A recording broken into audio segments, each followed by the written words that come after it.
That's no good. Yeah, no, it is not. Boy, talk about screwing up your life.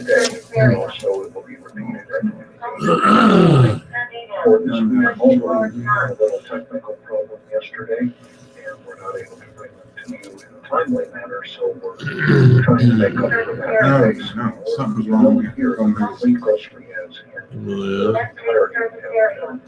And now, it is time. This is the wrong day. The live reading of the Omaha World Herald and the Lincoln Journal Star. This live reading is brought to us. I hope you can start. Okay, yeah, I'll go ahead and do what you have to do. And now let's welcome our fine readers. Wednesday. Yeah, this is Wednesday. Hello to and greet Jack Gibbs and Bill Everhart. Good morning and welcome, gentlemen. Good morning to you, Paul. Good to hear your voice and have you here in the control booth. So our voice goes from inside our room and out to you good people out in the Midlands there. Hope you've had a good last week since we last talked together. And Bill is going to read from his computer, and something's kind of going wrong, so he's going to try and make it right. As you know, some of this technology doesn't always work the way you want it to.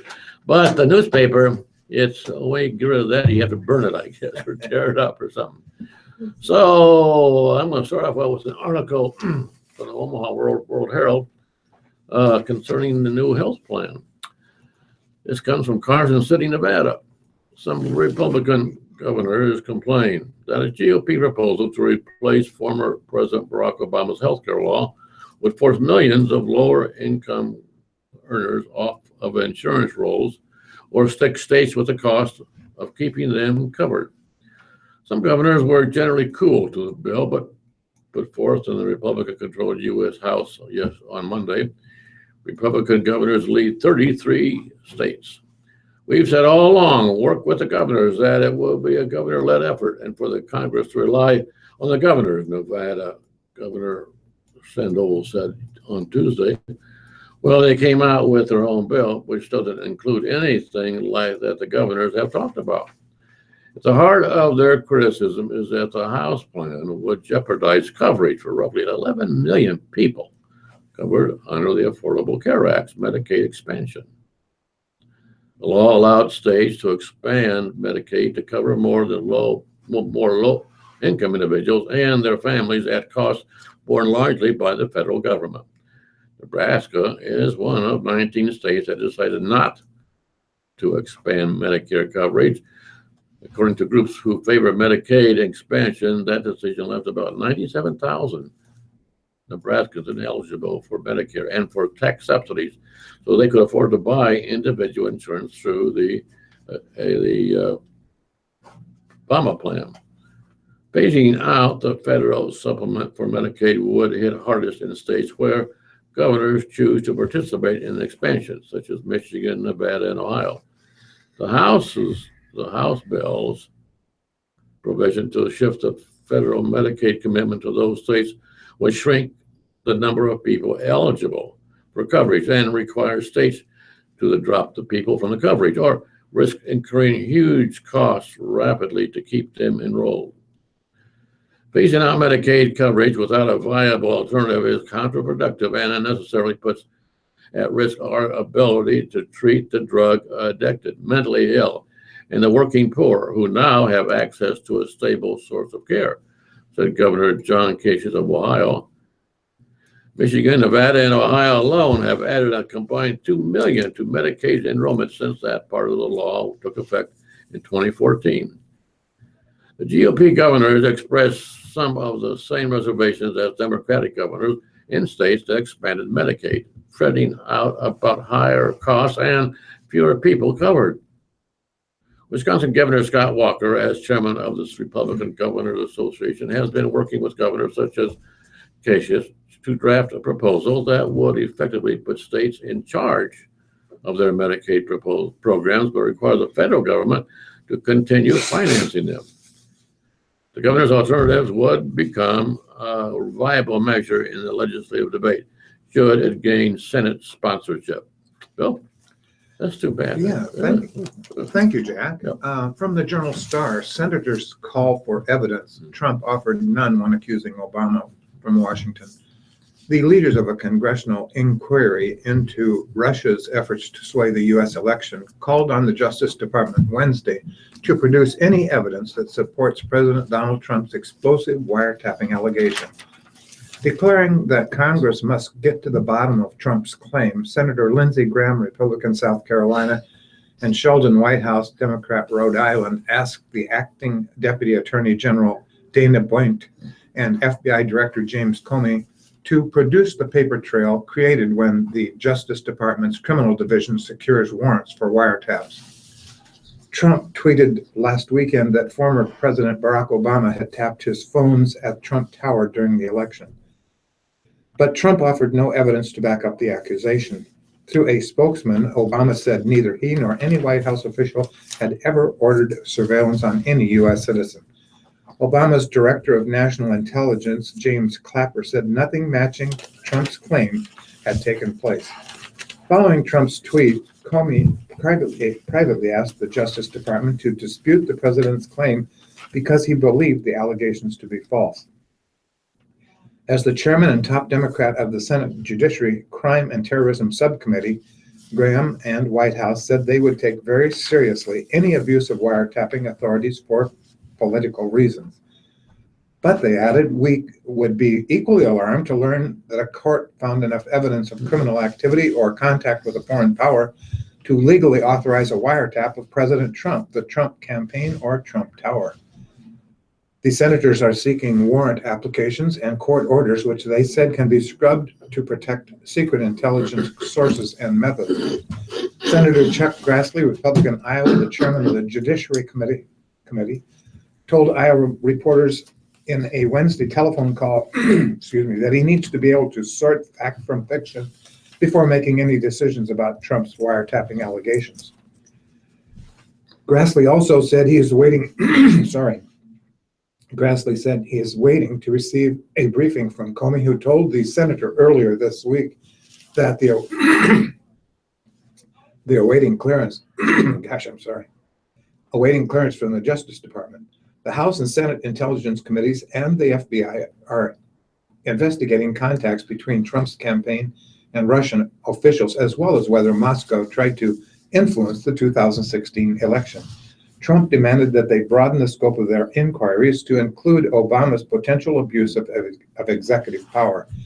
The ranking Democrat on the Senate Intelligence Committee, Senator Mark Warner, spent a couple of hours Wednesday at CIA headquarters in Langley, Virginia, reviewing material for the committee's investigation into Russia's meddling in the election and possible contacts that Trump associates had with the Russians. The time is 10:08, and here's Jack. Thank you. Next article comes from Chicago about various kinds of things to do and not to do concerning food and the food that you eat. Gorging on bacon, skimping on nuts, these are among food habits that new research links with deaths from heart disease, strokes, and diabetes. Overeating or not eating enough of the 10 foods and nutrients contributes to nearly half of the U.S. deaths from these causes, according to the study. So-called good foods that were under-eaten include nuts and seeds, seafood rich in omega-3 fats, including salmon and sardines, and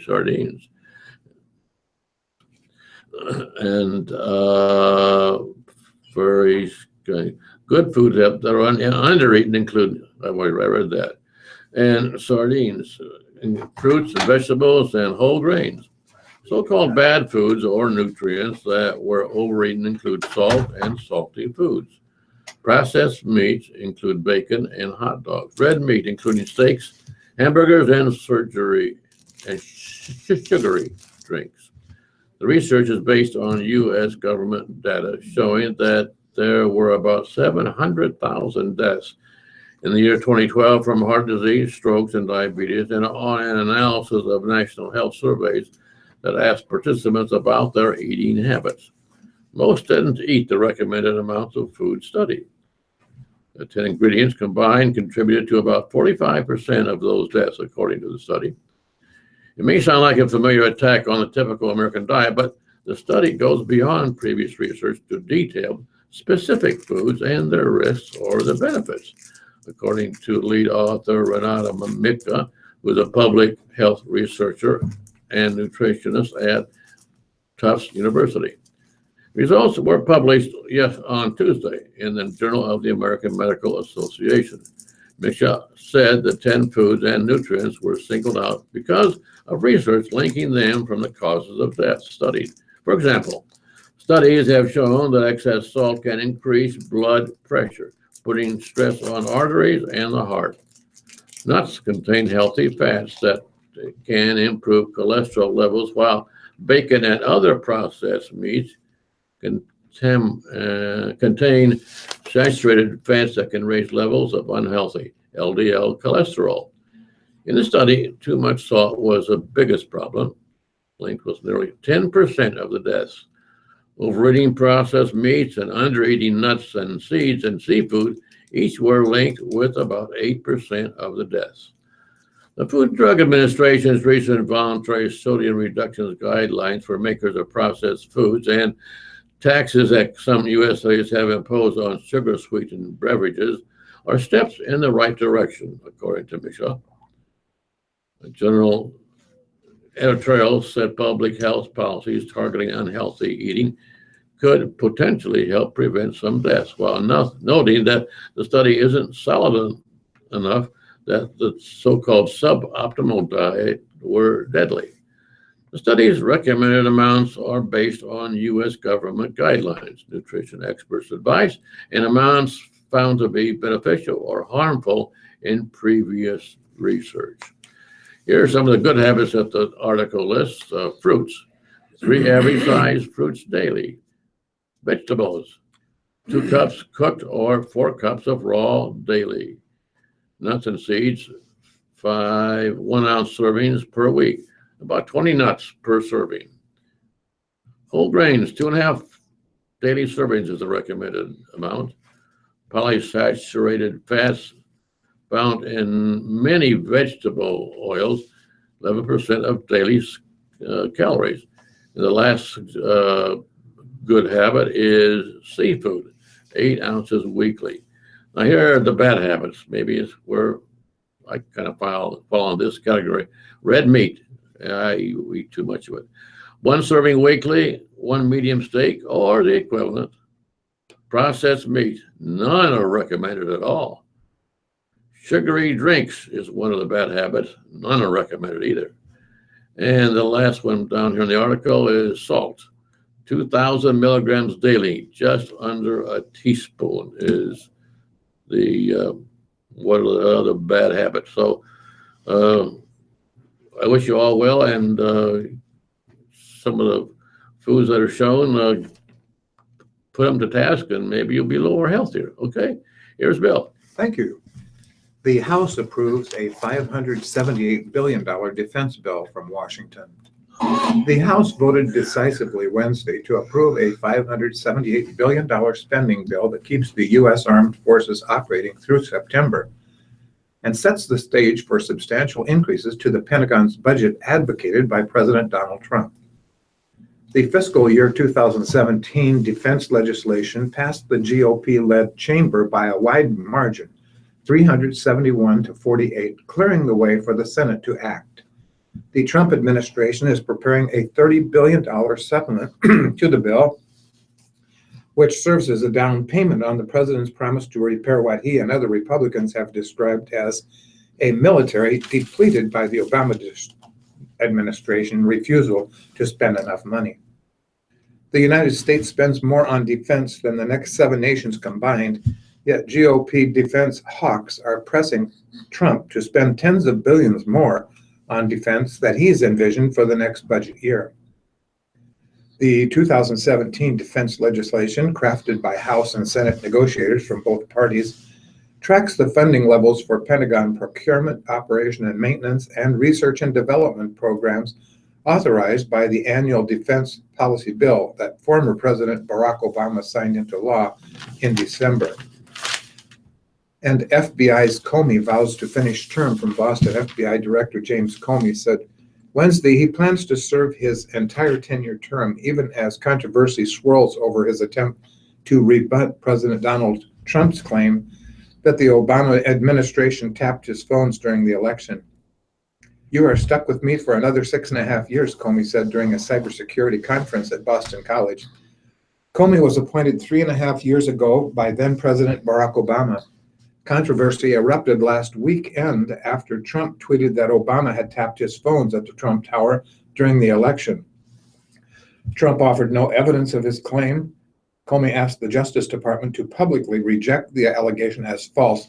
Comey did not reference the wiretapping controversy during his speech to law enforcement officials and private sector business leaders. Here's Jack. Here's some news from a local state, Kansas to be exact. Kansas rancher Greg Gardner got into some of his scorched pasture for the first time yesterday and surveyed what he likened to a battle zone, namely carcasses of dead cattle everywhere. It's pretty much a catastrophe, Gardner said as he looked out on his ranch near Ashland. It's as bad as a mind can make it. Gardner cried when he talked about how thankful he is that none of his family members was lost in wildfires that have led to the deaths of 6 people. Gardner's brother lost his home, like dozens of other people in the largely rural areas of Kansas, Texas, Oklahoma, and Colorado, but he's safe. Gardner figures he lost 500 cattle. While cattle producers spent much of Wednesday assessing their losses, fire crews were still attempting to extinguish the blazes. Most of the burned land is in Kansas, where more than 1,000 square miles have been consumed in a series of blazes, including one believed to be the largest in the state's recorded history. A 2-county wildfire has consumed an estimated 861 square miles. Kansas Division of Emergency Management spokeswoman Katie Horner said the estimated 625 square miles charred in Clark County as of Wednesday is about 85% of that county's total land, with an additional 236 square miles lost in Comanche County. Horner said these numbers appear certain to grow. The previous record for the most widespread Kansas blaze came last year, with the Anderson Creek fire in Barber and Comanche counties consuming just under 500 square miles of land.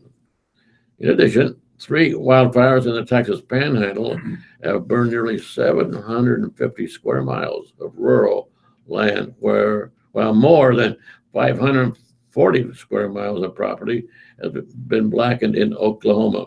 It's not yet clear what sparked the wildfires, though. Bill Bunting, who's the forecast operations chief at the Storm Prediction Center in Norman, Oklahoma, said, human activity causes most wildfires in the prairie.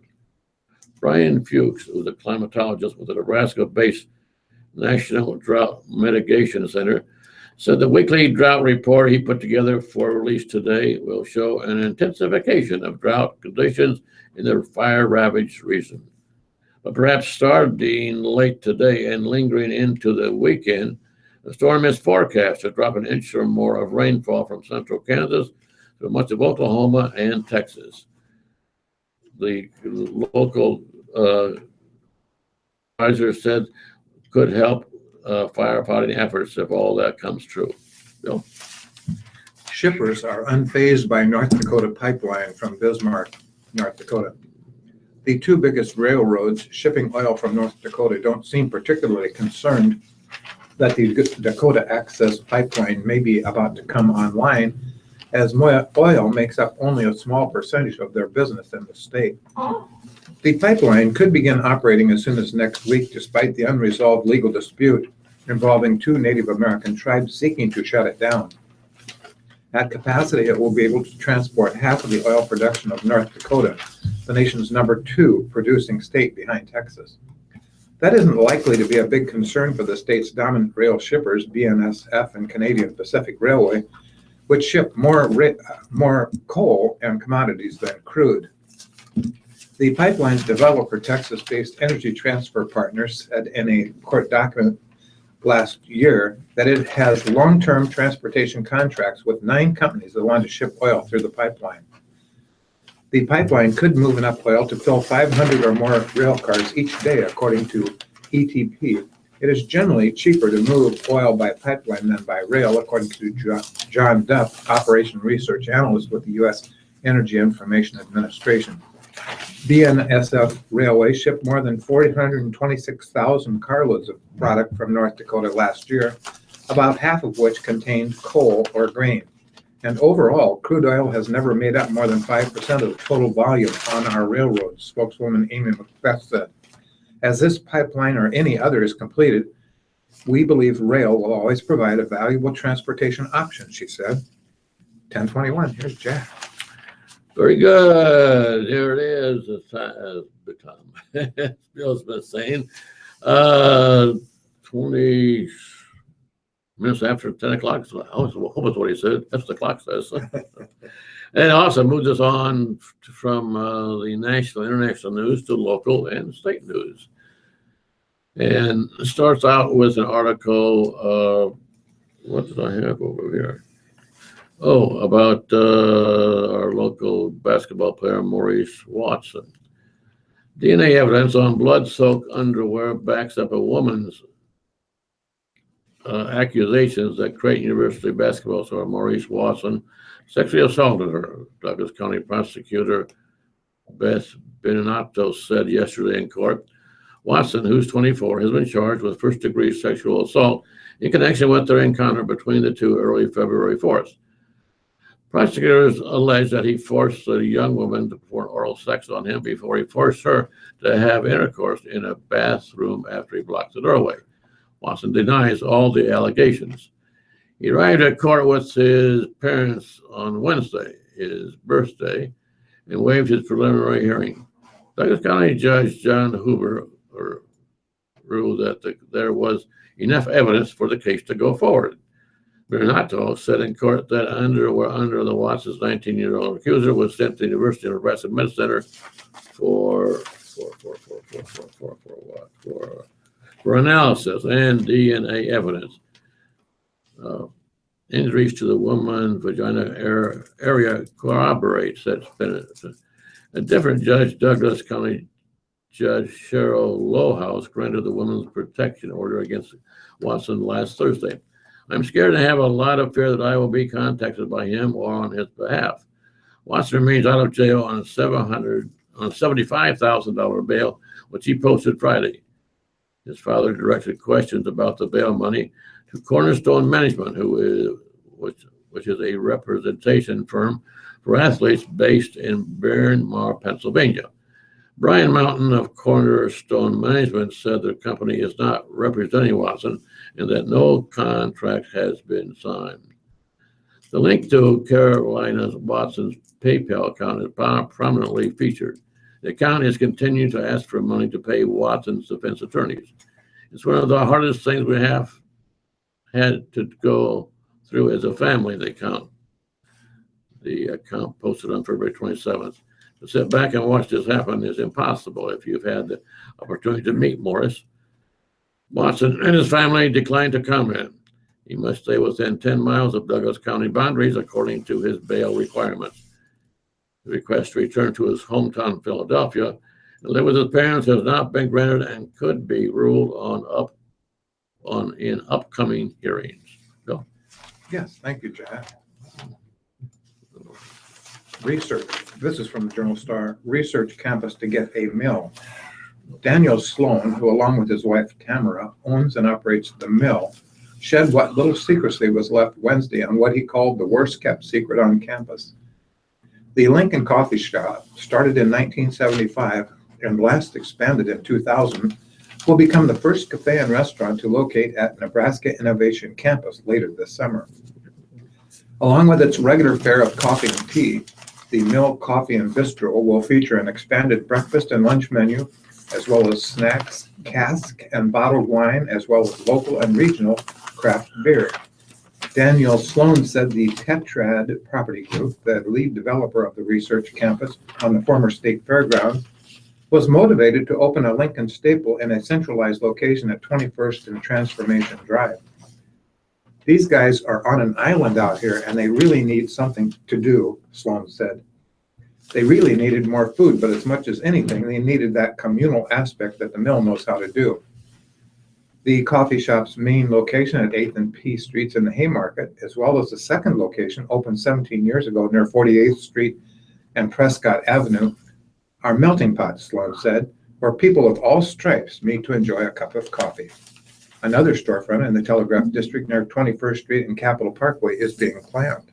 Here's Jack. Thank you. Here's some political news concerning the mayoral race.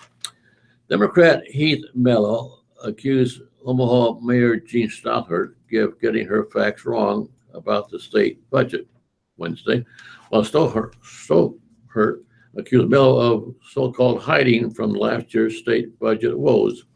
The two mayoral candidates tangled after Stothert criticized Mello over the state's budget shortfall, which occurred when predicted tax revenues dropped. Stothert said Mello, who was a state senator at the time, never tried to work with Nebraska Governor Pete Ricketts to rewrite the budget. Mr. Mello had no contact whatsoever with the governor's office since the session was adjourned, says Stothert, a Republican. The bottom line is my opponent took the easy way out and hid from the mess he helped to create. Mello said the mayor was simply wrong. He said he talked frequently with the governor's staff and talked at least twice with the governor. Mello also said that he and Ricketts agreed in a telephone conversation that there was no need for a special session last year and that the new legislature in January could rework the budget. It's unfortunate the mayor,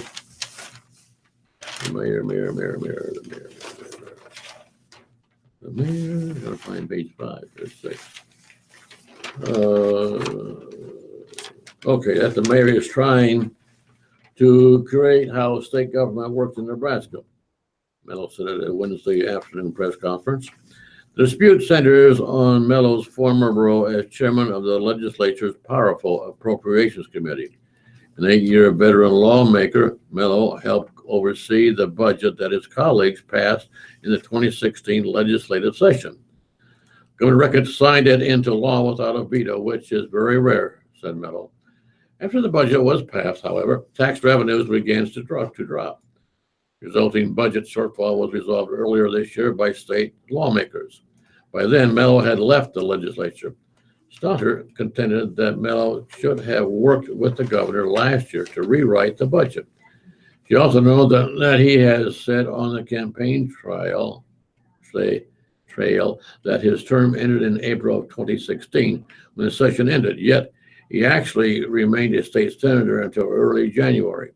Mello acknowledged Tuesday that he misspoke.